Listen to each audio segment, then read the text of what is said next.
Back to our channel. So today in this video we are going to discuss about how to set up triggers and actions in IFTTT. So without wasting much of our time, let's get straight into the video.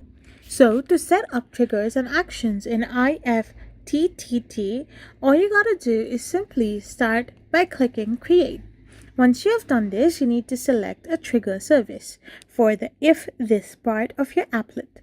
Next, you need to choose an action service for the then that part, and then finally configure the actions detail.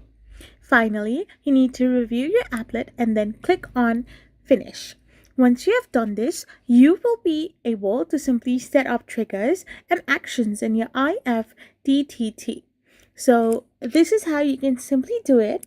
You don't need some hectic work for it. You can simply set it up and create triggers and action in IFTTT if you follow these steps. I hope you found this video helpful, so don't forget to hit that subscribe button and do give us a thumbs up. We will be back again with more informative videos. Thank you for watching.